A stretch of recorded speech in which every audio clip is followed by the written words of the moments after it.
thousands of people have mysteriously vanished in America's wilderness. Join us as we dive into the deep end of the unexplainable and try to piece together what happened. You are listening to Locations Unknown.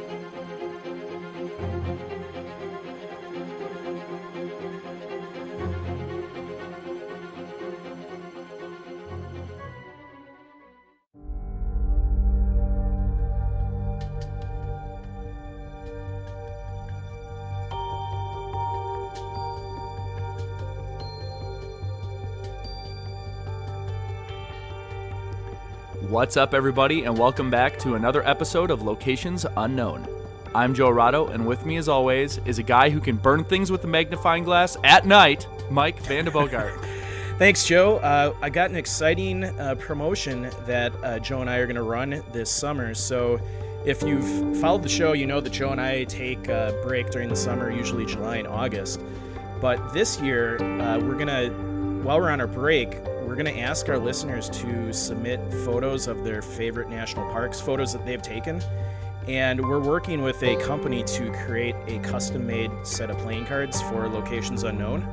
And we're hoping to use those images that fans send in as part of the playing card deck. So pretty exciting. It's going to take a while to get them designed and made, but It'll be worth it.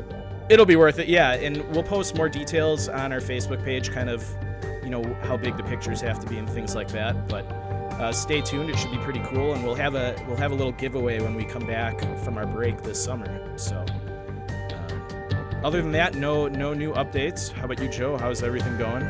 Pretty good. I'm glad that things are starting to open up again. So, yeah, getting back out, getting some things done. So, yeah, same here. It's going pretty smooth. Cool. All right, everybody, let's gear up and get out to explore Locations Unknown.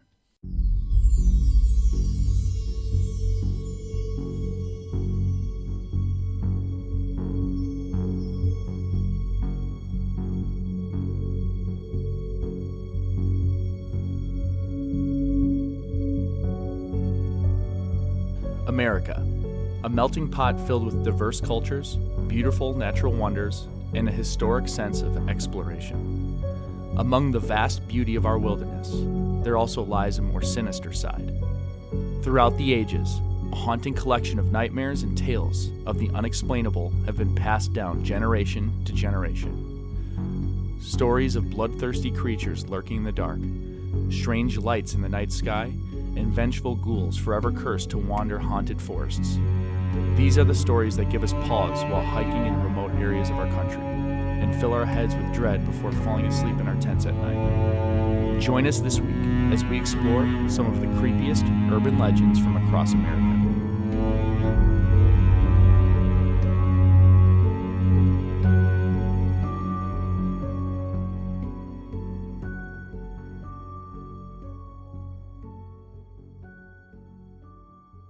Back in episode 18, we did part 1 of the American Urban Legends series. So this is part 2. We've got a couple creepy legends from across the country. And Joe, why don't you start us off with number 1?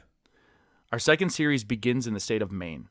Instead of providing useful light to help ships navigate, the lighthouse on Wood Island reportedly provides a space for strange moans, unexplainable shadows, and other indicators of paranormal activity, commonly attributed to a murder-suicide that took place there decades ago.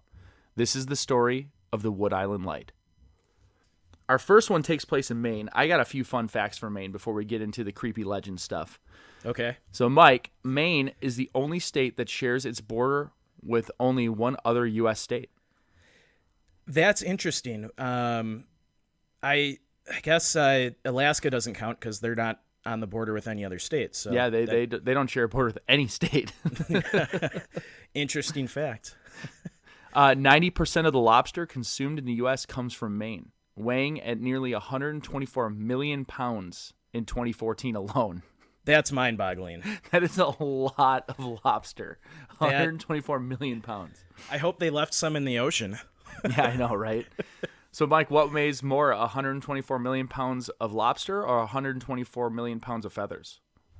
They weigh the same. Ooh, good job. Good job. I had high school physics. And you just know basic things? Yeah. Here's one that donut holes were invented in Maine. That's interesting. I feel like they just claim that because they're like, quick, just grab it. Because How do they really know? I know, right? Like you made a ball A ball of dough that you deep fried and put sugar and stuff on it. Hey, whatever. No one else is disputing the claims. Exactly. Maine used to be part of Massachusetts, but after decades of campaigning following the Revolutionary War, Maine won its statehood in 1820. So Massachusetts was a lot bigger. Yes. They got the short end of the straw on that one. Yeah, they did. The official animal of Maine is the moose, and Maine is home to 76,000 moose, the highest moose population in lower 48. That is surprising to me on its face, but then when I think about it for a few seconds, it's less surprising. Yeah, that when I saw that stat, I was like, wow. But then you realize where Maine is. They're pretty far north, border Canada. Exactly. That's Makes where, like, sense. at first you look at it more on its face. I'm like, wow, it's like very like condensed area, but like, no, that's New York like city. But once you get up there, yeah, they're far north and more rugged. So yeah, it's an interesting stat, and people must be spread out enough up there where it's not an issue, because you don't hear a lot of like moose attacks coming from Maine. yeah. No, we do not. All right, well, thanks for those facts. I'm gonna jump right into the Wood Island Light legend. This one's a little shorter of the three, so it won't take us too long to get through. Anyone who's not familiar with where Wood Island is, it's about 104 miles north of Boston if you're kind of driving up along the coast. So it's about a little under 2-hour drive. The lighthouse that is referenced in this legend is automated now, so there's no one living on the island anymore. I think it's been automated for decades. But this legend goes way back into the 1800s. So originally a man named Howard Hobbs, he was a local fisherman and drifter.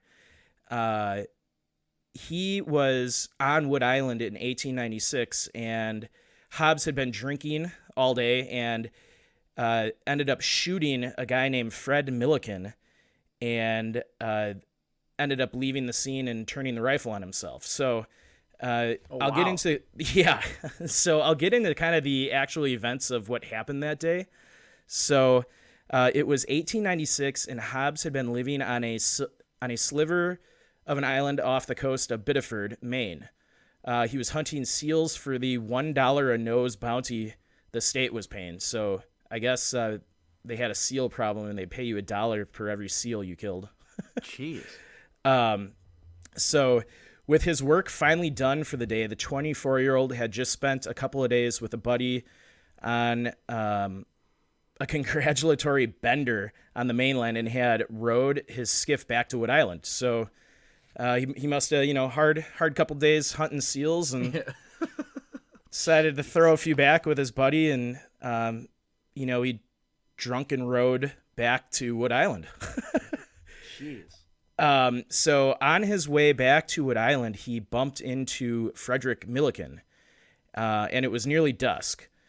Milliken had mentioned, so Milliken is the landlord for Hobbs, and mentioned that his rent was overdue and demanded that he pay up. Hobbs was still drunk, took exception to this, and then in a fit of,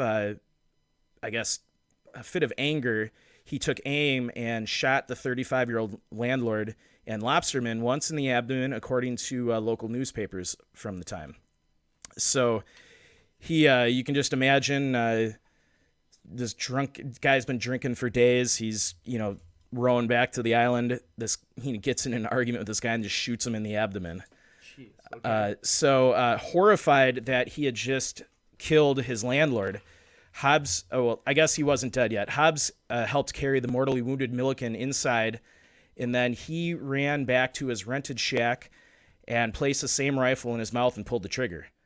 The bullet passed through his head and lodged in the ceiling. So the landlord was killed, and then Hobbs killed himself. So the police were called and showed up on the island and determined that it was a murder-suicide.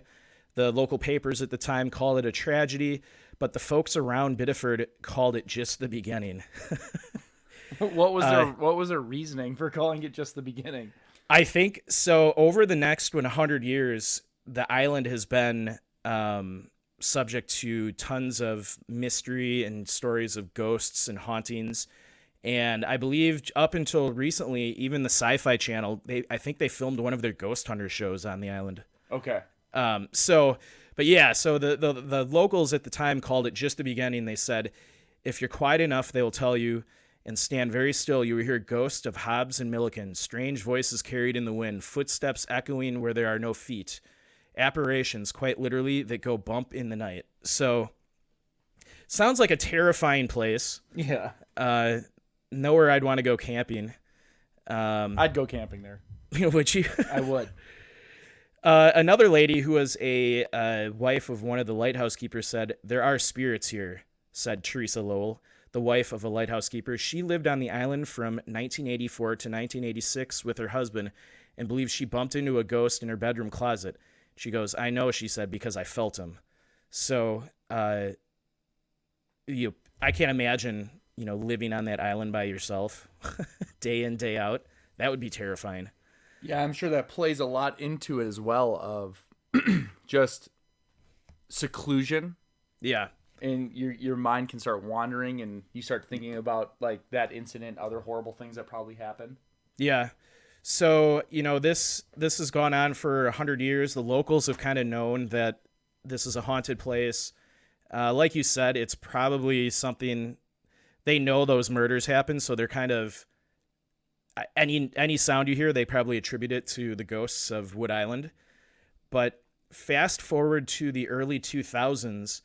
And so the lighthouse keepers have been gone for decades now, and real estate around Biddeford has skyrocketed, and now ghost tourism has become like an actual thing.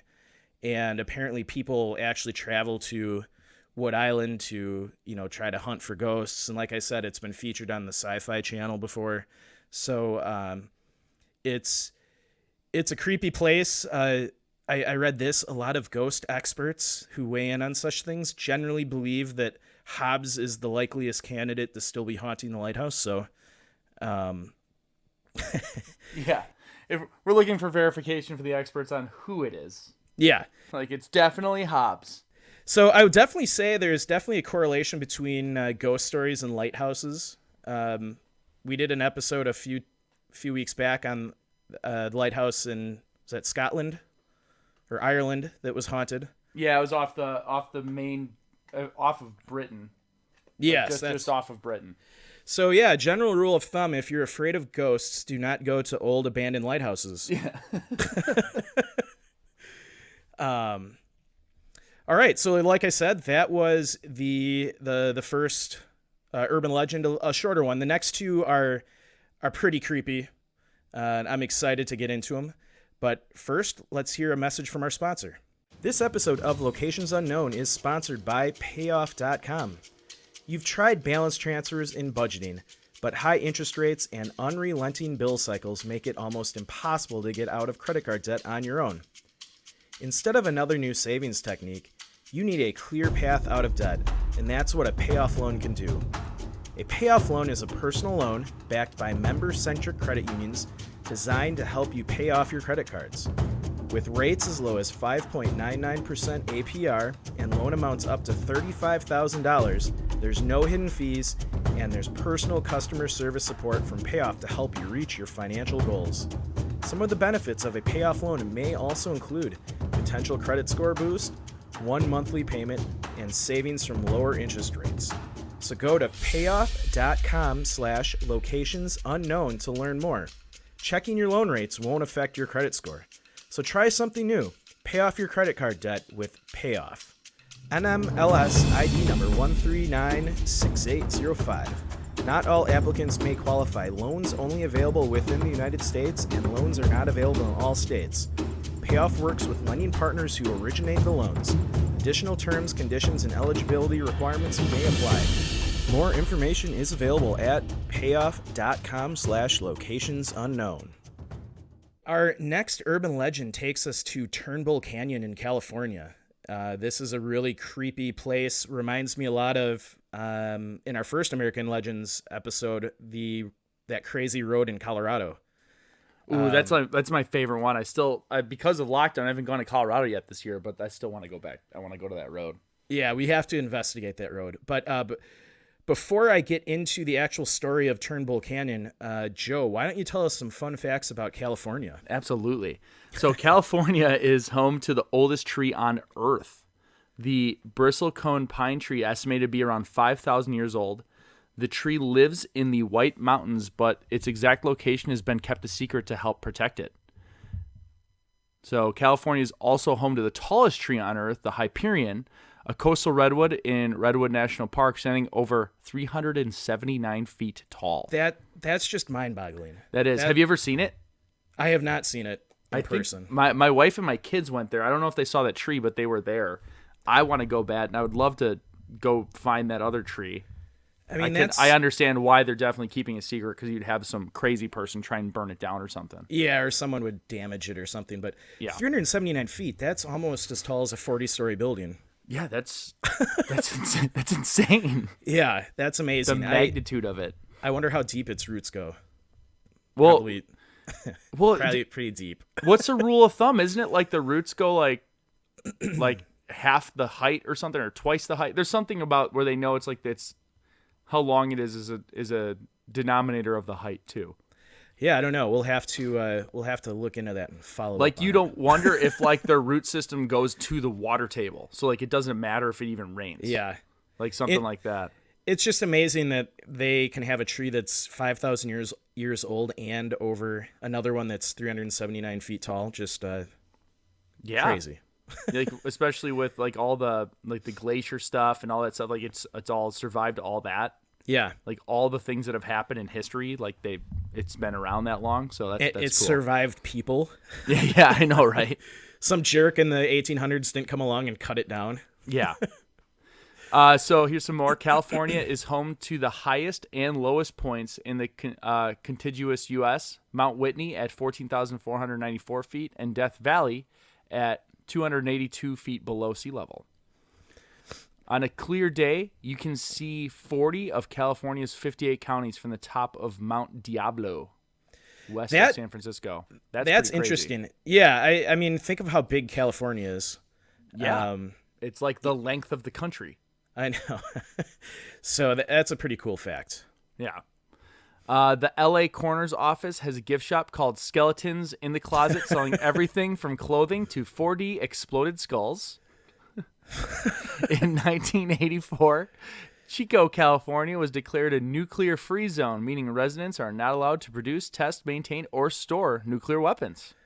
So that's good. That's really good. That's hilarious. The first thing I thought of was Back to the Future. Yeah. Doc Brown. He wouldn't be able to have his little laboratory in Chico. Yeah, he's going to have to go to the next city. Well, thanks, Joe. I guess we'll get right into Turnbull Canyon. So Turnbull Canyon is about 20 miles west of LA. And if you look at a map, it's surrounded by dense city. That's one of the things that amazes me about Southern California is you have some of the densest parts of the country. And then kind of in the middle of some of that, you have some like wild wilderness areas. Oh, yeah. Like some of the most wilderness areas also. Yeah. A lot of missing people go missing in the wilderness areas around LA, and it's probably due to just the volume of people going into those areas. But it still just amazes me that you could have, a city as big as LA and still have these amazing wilderness areas. But so Turnbull Canyon is located near LA between Whittier and the City of Industry. Turnbull is a 49,000 acre area that is set amid some scenic hills. Some people have called it a smorgasbord of nightmare. So it's got quite the reputation for a lot of really weird stuff going in, and it goes way back to Native American times. And I'll forewarn everyone listening, I'm going to butcher all these names, so I know that.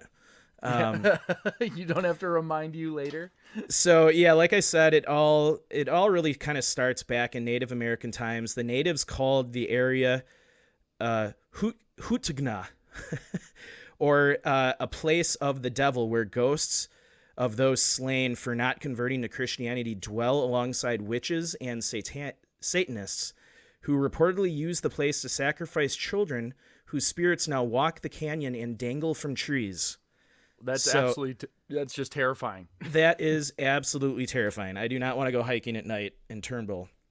So, like I said, it started back in Native American tribes. The Galbarino Indians, they believed the land was forbidden ground and called it, like I said earlier, Hutukuna, which means a dark place or even the place of the devil. So, going back hundreds of years, the Native Americans, they must have just felt something was off about this spot.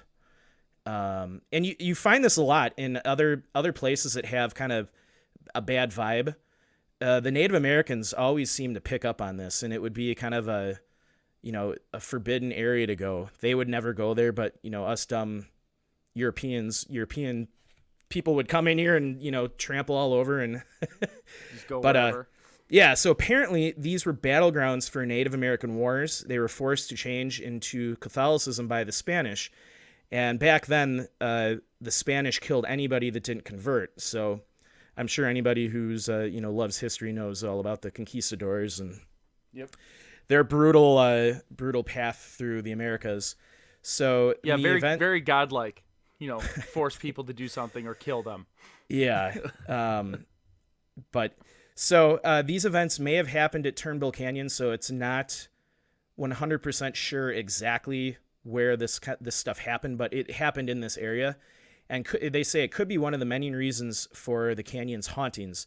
Some people have said that they have heard war drums in the canyon. Some people also believe that spirits have returned to their sacred ground to find peace. So the nightmare of Turnbull Canyon starts with just all of the bloodshed that happened during the Native American times, hundreds of years ago. And it's been followed up by just a lot of really weird stuff that's unexplainable. So there's a story, people claim that there's ghosts of 21 kids who perished in a plane crash back in 1952, but there's no existing record of the plane crashing. So they don't know if that's actually real, or that actually happened. So in 1952, there was a plane crash causing 29 deaths, 21 which were children. And they say it was an American Airlines plane that crashed into the tallest hill in the canyon. They go on to say there is no record of an American Airlines flight in that area at all, and no planes were missing from their fleet. No one on board had identification, including the pilot. So one person or multiple people saw a plane crash, and they saw that it said American Airlines, and even one of the local newspapers wrote a small article about the crash in the Whittier Daily News, and locals believe that the dark magic that lingers in the canyon caused the horrific crash to happen. So really strange. You would think if American Airlines lost a plane, there'd be a record of it. Yeah. You'd think that. There's multiple people that saw this plane crash, and there's even a news article about it, so something happened. There's really no other information on that, and it's a mystery to this day, but it kind of adds to the mystery around Turnbull Canyon.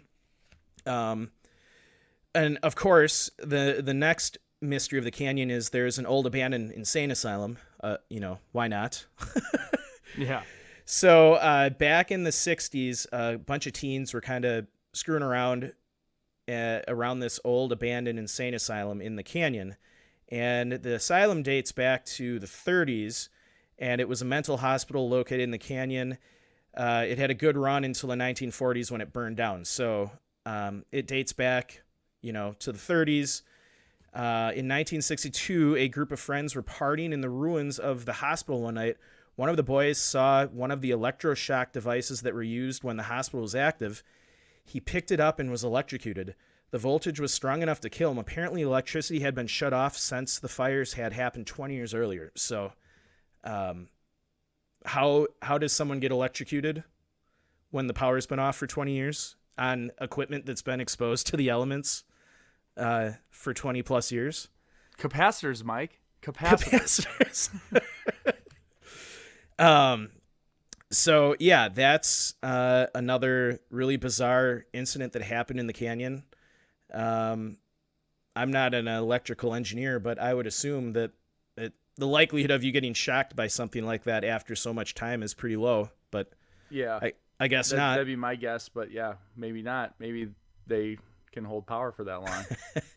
So there's also, of course, just like in Colorado, there's lots of reports of satanic activity in the canyon. So during the Great Depression, the canyon started to be used for strange satanic activity. Many families during this era had to give their children up to orphanages. There was a cult that would adopt the children from these orphanages and slaughter them in the canyon. And is this like provable? Like this is a thing that actually happened? Yeah, this actually happened. And then they eventually started kidnapping children. And then the cult mysteriously vanished. And people that have been to Turnbull Canyon at night have seen hooded figures roaming the trails. And then some people have even seen bonfires in the canyon as well. Witnesses reported seeing ghosts of children, which a lot of people assume they're victims of these rituals. So see, that's like the weird thing of like areas where you've had like such horrible things happen like that you totally get that weird force and those weird instances that are occurring. And I believe a lot of that stuff. So there's just a lot of untimely death and horror in this for whatever reason. And it's like you said, like Native Americans always seem to like have these places locked down where they're like, oh yeah, we don't go there. And then all these terrible things, it's like a magnet for like evil almost. Yeah. No, it's that's bizarre. And that they're always, whenever we talk about these areas, there's always satanic activity. That seems like a given. But which is just crazy too, because like they could go do that stupid, weird, gross shit anywhere, and they end up at like these points that have like a historical like reference to being just a place that people typically avoid. Mm-hmm. So either like they heard about that and chose that place, or there is something that is like drawing people there. Yeah. So either way, just another strange occurrence that's happened in the canyon. There's also been other more recent things that have happened in the canyon, most notably a woman named Gloria Gaxiola. I apologize if I got the name wrong. She was murdered on Turnbull Canyon Road back in 2002. And the police found her killers, but it's just another... You know, you got murders, you've got unexplained plane crashes, you've got satanic activity, you've got the whole brutal history of the Native Americans and Spanish. You've got reports of ghosts, like ghost children, hooded figures walking the trails at night. Images of people hanging from trees off in the distance. I mean, yeah, that would freak me out, man. Like at dusk, if you're trying to go towards camp and you're hiking and you see bodies hanging from a tree. Yeah. Like, that's like, all right, trip over. Let's go. Let's pack up and go home. Yeah. And just to wrap up this urban legend, I have a comment from a local in the area about Turnbull Canyon. The person wrote, "I live near Turnbull Canyon, and yes, I've heard about all this. It is one hell of a scary-ass place to be in if you're by yourself and you aren't familiar with it. I remember seeing people walking around with hoods on, but I'm not sure. For sure, though, I know that there are many devil worshippers, cults in the area. Also, they found some rapists and killers hiding there." So, sounds like an all-around pretty terrible place to go hiking, but also, at the same time, intriguing. Yeah, because you know there's like probably thousands of people that go there every year and without issue. Yep. So like it'd be kind of like in that scary, neat way to go actually do it. And honestly, that's an interesting point they make about like killers hiding out in the area. I can imagine if you're on the run from the law, if you committed some heinous crime in LA, like places like this are areas you might go try to where hide people away. might avoid. Yeah. So, you know, I would be less worried about the ghosts and probably more worried about some of the creepy people yeah, living in this canyon. So yeah, I'm with you on that one. So that was our second urban legend. Our final one of this episode is called the Hairy Man of the Vergas Trail. And this takes us all the way to Minnesota. All right. Time Joe, for some fun facts about Minnesota. Yeah, let's hear them. All right. There are 69,200 miles of rivers and streams in Minnesota. That is enough to circle the equator 2 3/4 times. Wow. That's pretty gnarly. That's Yeah. a lot of water. Minnesota is the only state in the U.S. that requires any U.S. flags sold within the state to be manufactured in the USA. That's pretty cool. Yeah. Minnesota has been refusing to return a captured Confederate flag to Virginia for more than a century. At this point, it's probably just like they just do it every year. It's part of like a tradition. Like Virginia officially requests that they get it, and Minnesota officially denies the request, and then everybody goes and drinks a beer. A dog named Duke has been the mayor of Cormorant, Minnesota since 2014, having won 3 re-elections. That is pretty funny. That is awesome. Pretty good town to live in. You don't have any politicians passing laws. Yeah. Every park is a dog park. Yeah. In 1962, an intruder climbing the fence at the Minnesota Air Base set off the sabotage alarm in all bases in the area. In one base, due to the wrong wiring, the klaxon was sounded ordering a nuclear-armed aircraft to take off, and the pilots believe World War III has started. The original intruder was a bear. Can you imagine if World War III had been started by a bear? That's crazy. I had never heard about that. I'm gonna look into that one more. That's hilarious. That's funny and terrifying that the world could have ended over a due bear to climbing a wrong fence. wiring. Like a guy like connected a red to a black and almost started World War III. Well, that's like you flash to a guy like on it, like just a mildly overweight dude sitting eating his lunch, and the alarms go off, and they're like, Dave, did you connect 1 to 3 or 1 to 4? And he's like, oh no. Oh, that's good. So, all right, well, let's get into the legend of the Hairy Man. So this takes place about 197... Sorry, the legend of the Hairy Man. Of the Vergas Trail. Okay, go on. Yeah, so this takes place about 197 miles northwest of Minneapolis, or about a 3-hour drive. I looked on a map. It's not quite up in the Boundary Waters area, but it's heading in that direction. So they don't think this is Bigfoot. Reading all of the descriptions of it, I think you could call it Bigfoot, Sasquatch. I mean, it kind of fits the narrative that you hear about, Bigfoot and other sightings. Yeah. They're just not willing to commit fully. Yeah, I don't know. It's just a hairy man. Yeah, the hairy man. They wanted to be unique, but so this could be a breakthrough. Maybe all Sasquatch sightings are really just really hairy men wandering the woods. Could be. And you know what? I think this is the first time we've talked about a Bigfoot-like incident on the show. Like officially? Because we've always referenced it. Yeah, we jokingly referenced it. Yeah. All right. First time for everything. We're dipping our toe in it because it's not quite Bigfoot. It's just a tall, hairy man. Hairy man. We're not full Bigfoot yet. Yeah. Just dipping our toe in. All right. All right. So for the last 5 decades, the legend of the hairy man of Vergas Trails has intrigued many who have decided to venture out into secluded areas with names such as Lost Highway and Lake 7. So this goes back, 50, 60 years now, the sightings of this creature.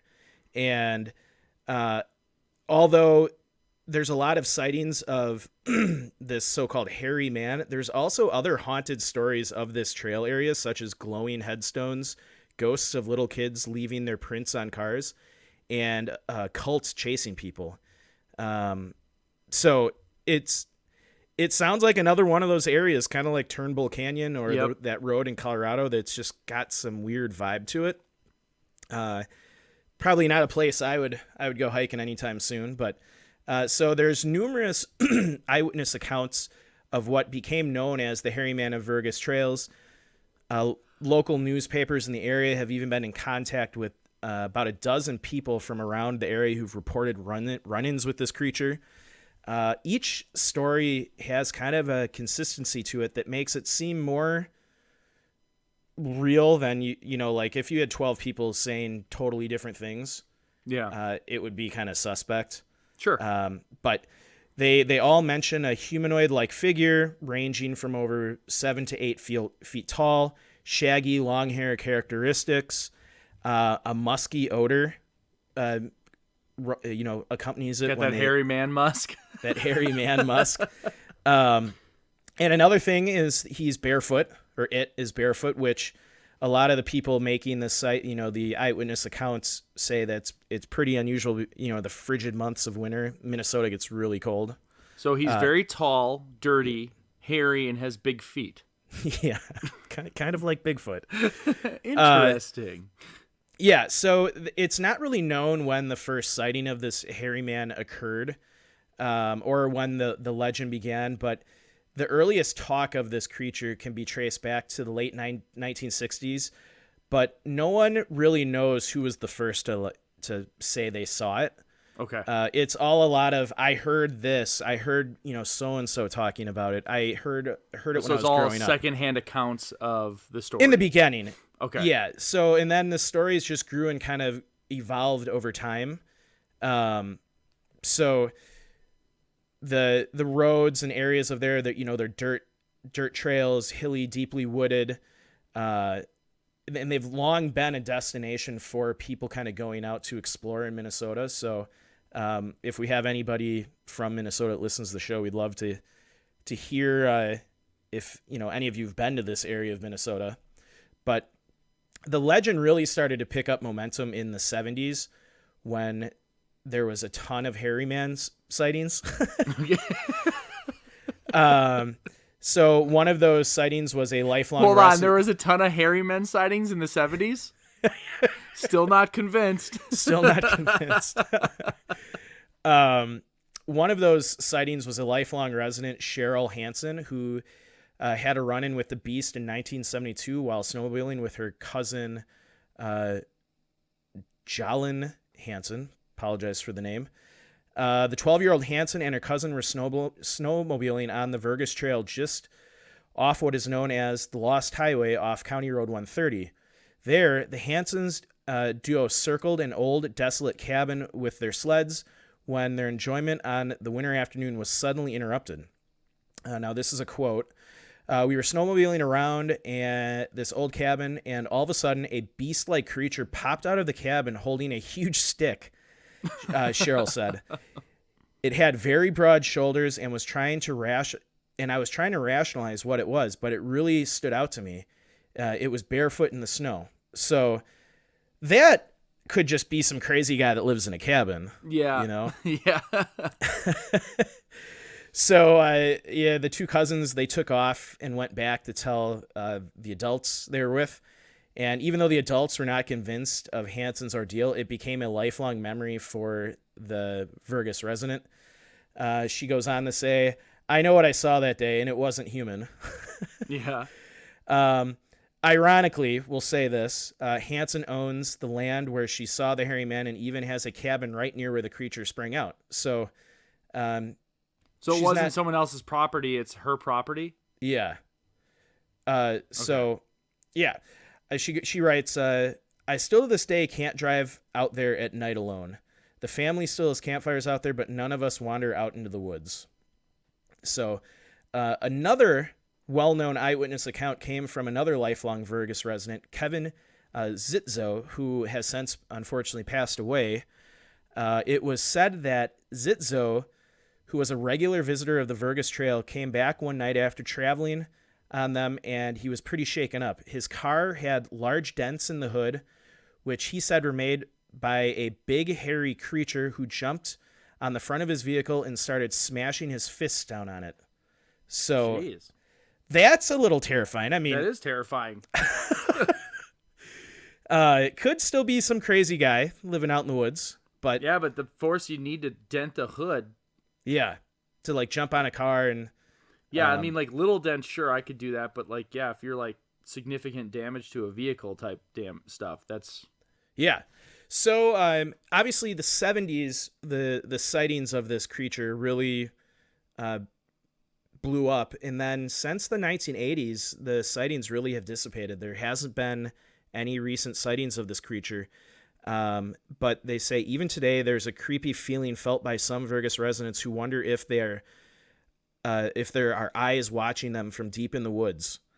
But this gets better. So so that is kind of the where this legend started, back in the 60s up and through the 80s.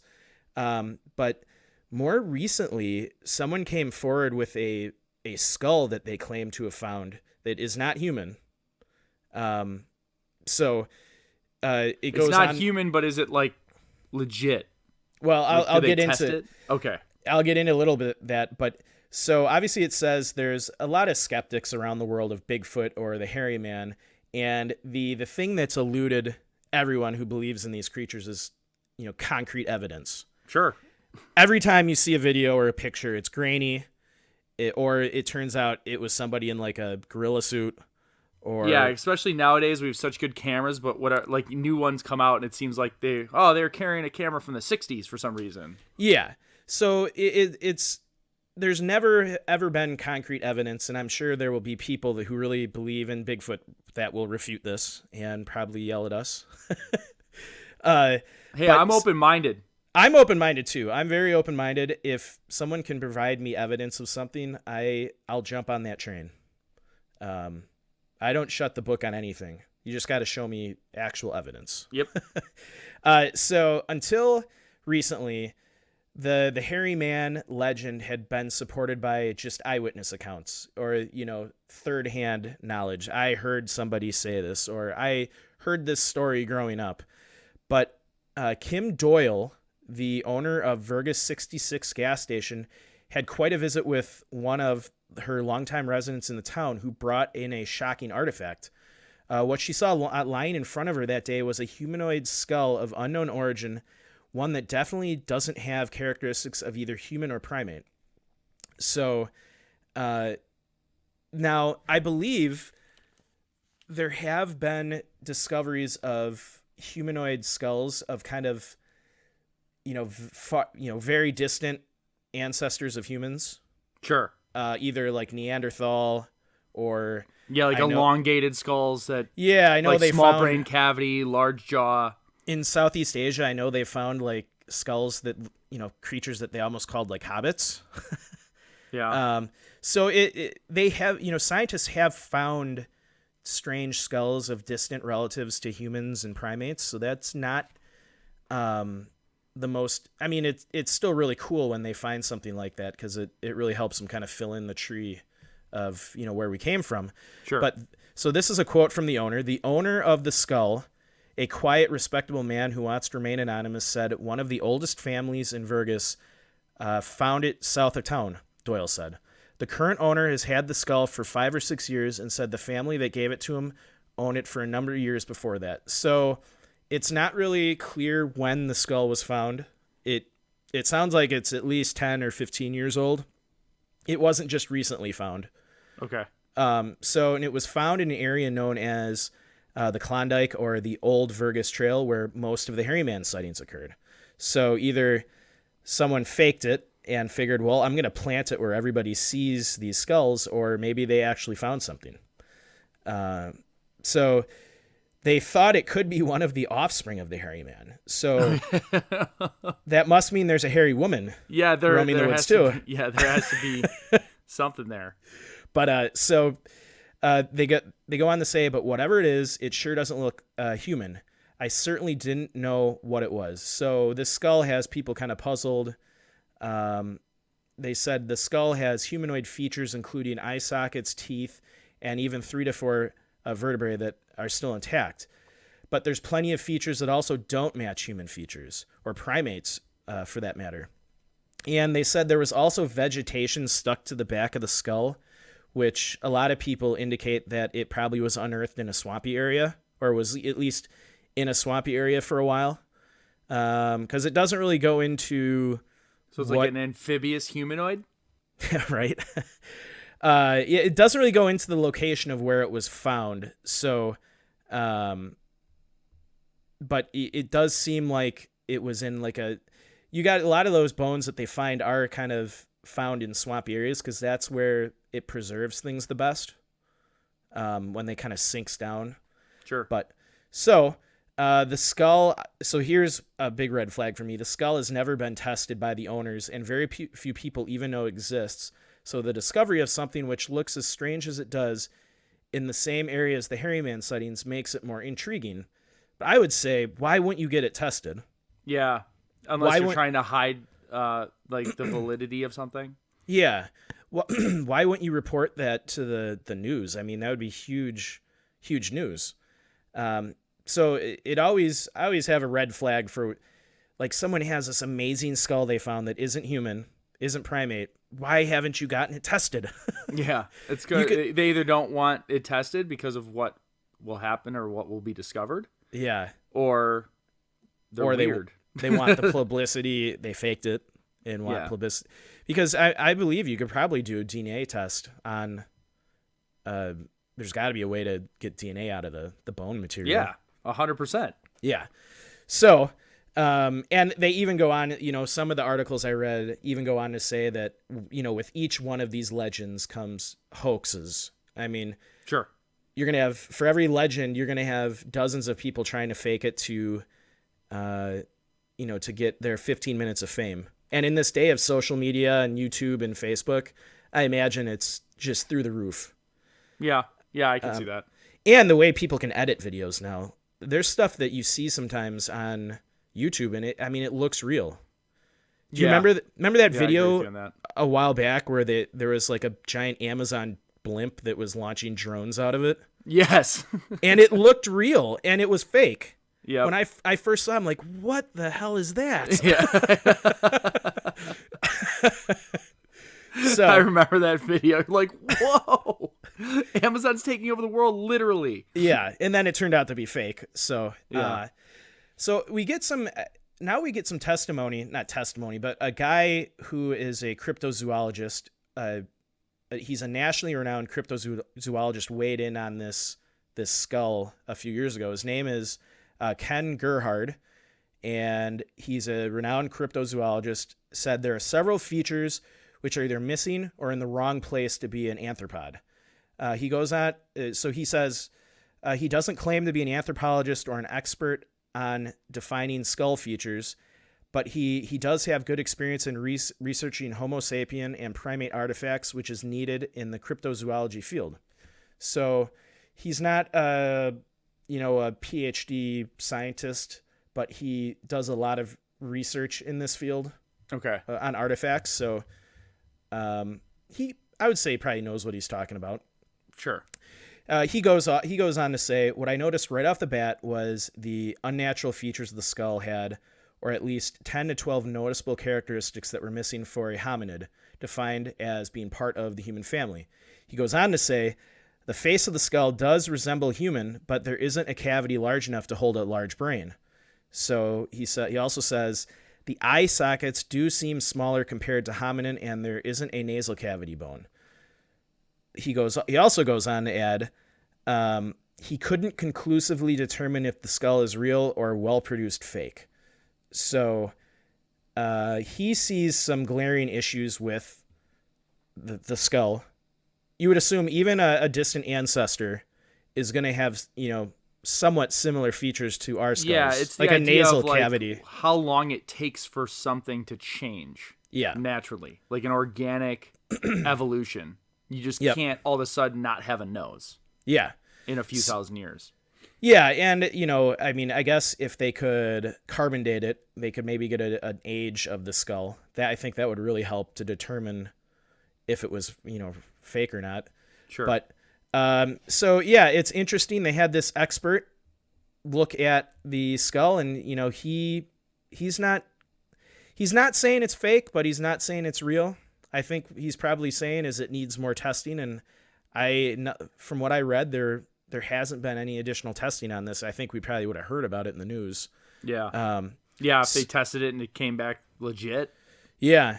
So, there's one other theory of what the hairy man could be. Some locals think he's a well-known hermit that lived in the Vergas Trail area for decades. So there were stories of a hermit being aggressive with people he thought were trespassers on his family's land, while his appearance was that of an unkept man with long and straggly hair. I'd say it's a pretty built hermit if he's 6 or 7 or 8 feet tall. Yeah. The story of this hermit was he was exiled from his family as a kid and ended up living in the wilderness for much of his life, said Vergas resident Rob Arnett.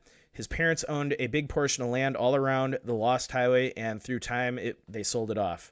So, some people, I think it's some creepy guy living out in the woods. Other people are convinced that it's a Bigfoot-type creature. I just can't wrap my head around with any of the Bigfoot sightings is where's the concrete evidence? Yeah. In the day and age a of creature iPhones. that massive. Yeah. And with how many people are out in the wilderness hiking and camping, and how has no one gotten some great iPhone footage of him? Yeah. There's a lot of people out in areas for that thing to be just completely elusive. And you would think there's got to be, I'm assuming a male and a female. There's more than one. They don't just... Yeah, they're continually reproducing, apparently. Or they live forever. Yeah. Maybe they just live for like 500 years. Yeah, maybe. Like a but whale. Yeah. But it's an interesting story. If I'm ever on my way up to northern Minnesota, it might be cool to stop by this part of Minnesota. It's kind of be way out of the way for us going to Minnesota. Yeah, you'd have to go through Boundary Waters back down almost. Or like drive up through Minneapolis and then go northwest. Yeah. Which is totally inefficient. Yeah.